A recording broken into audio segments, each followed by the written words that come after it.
Yeah, last season it's been a bit of a roller coaster journey, to be honest.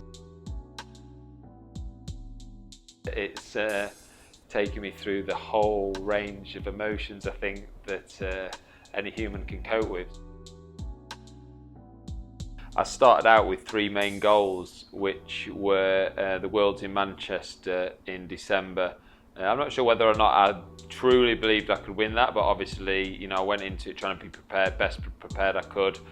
Second of all, the Commonwealth Games, which I really believed I could win. And then lastly, trying to qualify for Dubai in the top 8. And on paper, it looked like it was a bit disappointing, but I think having set those targets, it did achieve a goal in terms of keeping me motivated day in, day out. The reality of it was I thoroughly enjoyed the journey of it.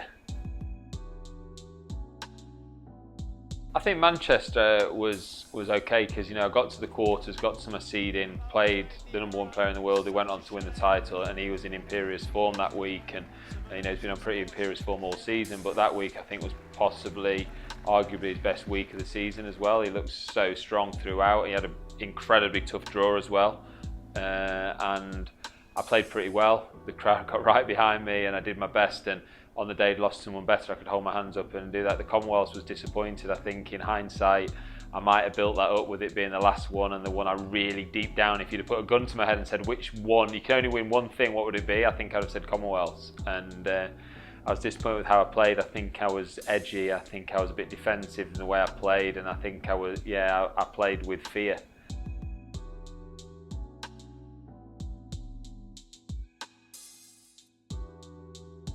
And it's something that I've not done too much in my career, and I sort of wish that the next few days or weeks after that I could have had the match I lost to Wan, who played fantastically well tactically, lifting it, cutting down the angles. He played great, but I felt a little bit ill at ease sort of the whole week on the court. Enjoyed the overall experience at the Commonwealth, which was great, but on the court didn't quite feel settled. So that was something that took a bit of family time and stuff, a lot of that to sort of recover from that one. I sort of took the hit possibly harder than I should have. I think it's clear for anyone to see that the consistency is not quite there. One day I can compete with a Mohammed, another day I can lose to someone who's 50 in the world. They're all good players, don't get me wrong, but when you're right at your very best, then the difference between your good day and your bad day was minimal. My physicality has always been a strength, for example. If I was having a bad day, hitting wise, for example, that match with Wan in the Commonwealth Games, I might have been able to just dig in and just physically impose myself and come through in 5 and not play particularly great, whereas that physicality can be matched very easily by some of the players. Now, not very easily, but you know what I mean? It's like, it's not as much of a weapon as it once was, and neither should it be at 37, 38. So I think that makes you appreciate the good days though even more, because you know that they are fewer and far in between, so when they do happen, you like, wow, I can still play at this level, and that I'd rather that than be really consistent, but consistent at a 30 in the world level, because then you're like, well, what's the point? I know that if I keep training, that I can still compete with the top 5 players in the world on my day. I just know that it might not be every day.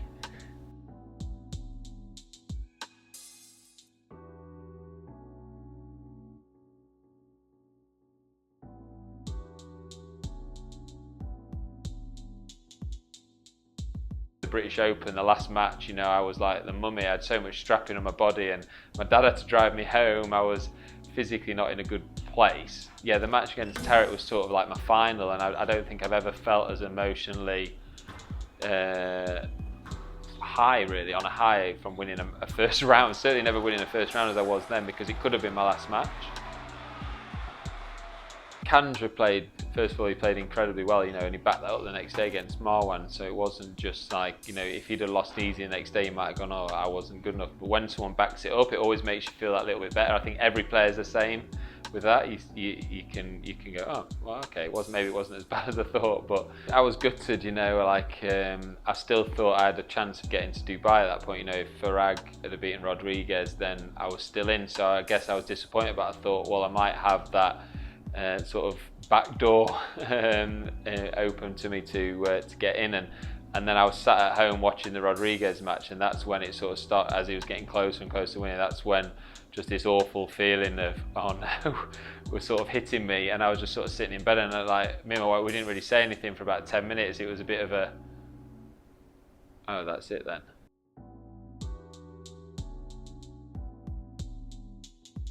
You know, it was the biggest anticlimax ever. So more so than the loss to Kandra was actually the next day when I was then watching Miguel. I had it all over again. And yeah, it took me a few days to sort of make my peace with that. I was a bit gutted, and you sort of go, oh well, you know, I got a great few messages saying, look, your career far outweighs any one match or any one week, and they were the sort of things that kept me going. And then I'd made my peace with it, was all happy again. I was like, well look, no one's going to remember your last match, hopefully they'll remember a good career. And then I got the call, and here I am. So it's typical, isn't it? As soon as you make the peace with something, then, you know, it'll change. You know, that's just the way of the world sometimes, isn't it? I don't know what your expectations are when you start your career. I don't know what anyone's are. I mean, do you start at 18? And it's so long ago now.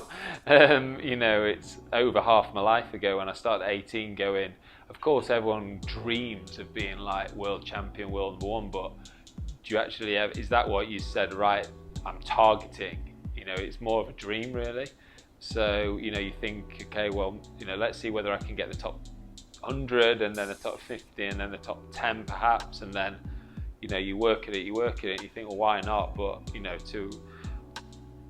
the hardest thing is then just going that extra mile and winning one of those tournaments. I think you've seen that with the World Championships in the past few years, you know, the likes of Greg coming so close and not quite winning one, you know, the majors, James in the British Open a few times, you know, Shabaghi only just got his Worlds this time, having been in a few finals and been world number one for quite a while. They're not easy to win. So, you know, 3 world titles, for example, is, yeah, they were, you know, I might have dreamed of one if I was lucky, but like, and that was, like I said, a dream.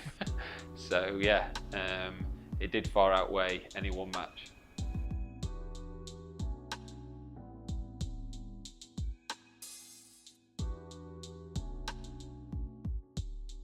You know, I made the decision early to sort of announce that it was going to be my last decision, last season, sorry. You know, made the decision to announce it was the last season, and I think it was overall a good thing to do because it fitted in with my personality and sort of leave, like, you know, being all out there for good or for bad. And, you know, I was true to myself and honest with everyone. I didn't want to sort of hold that in with me knowing it was the end and not sort of communicating that to everyone. I think people would have got wind of it anyway because I'm useless at keeping secrets. So I think, you know, again, I announced it because for 2 reasons. One, I thought it would free me up, and secondly, the people who are sort of working sort of with you, trying to set up life after squash, it allows them to sort of go to work. You know, if it's not official, then they're sort of almost trying to work secretly behind the scenes to set things up, for, like, you know, the England squash contract, for example, and bits like that with my academy and exhibitions and so on and so forth. Very difficult to set that up if I hadn't have said, well, this is going to be your last one. So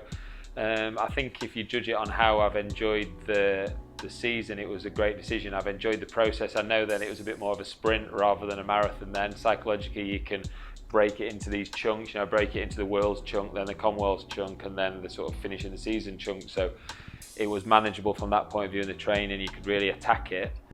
2 or 3 years ago, when I first started sort of getting big problems with my ankle, where there was question marks about whether I was going to be able to come back, and instead, you know, I saw several specialists and had several scans and injections and all the works, and there was a big chance that I needed surgery, which would have been career ending. At that time, I wasn't ready. I'd not made my peace with it. I wasn't ready in terms of, I wasn't set up for what came next. I still felt I had more to give.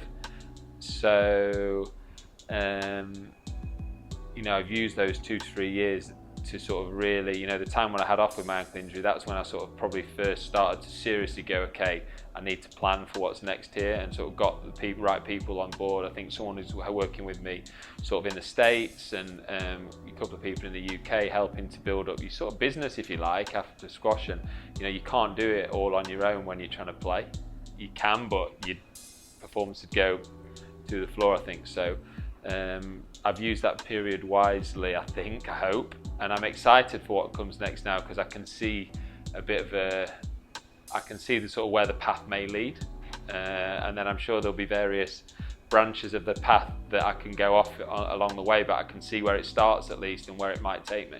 I think I'm a massive creature of habit, so the one worry that I have is that I'm just scared about what the routine's going to be like, because the way you have your life is very structured when you're training. You know, you have your, for now, for example, you have Monday to Friday, and then the weekends with family, and you know, you go to your tournaments, you plan and you prepare, and then you travel, and everything else. I have that routine, that structure, and that's going to have gone. But I've tried to sort of read and research people who have made that transition or are in that stage of their life, and you know, spoke to a lot of fellow athletes in different sports and squash, but also other sports, and tried to sort of get some bits of career advice on them, and had some really good direction from the EIS. You know, they're fantastic in the way that they don't just support you when you are an athlete, they support you when you're transitioning into the future as well, with lifestyle coaching, etc. And that's been amazing, because it's given me that sort of knowledge that what you're doing, because you're not sure if you're doing the right things, and they're sort of saying, well, what you're doing is great, I've seen, you know, you're so organised, but have you thought about this side of it? And they, you know, you might tweak one or two bits, and that's been great. You know, the plan is there, but let's see what the reality of it is like when I get into it.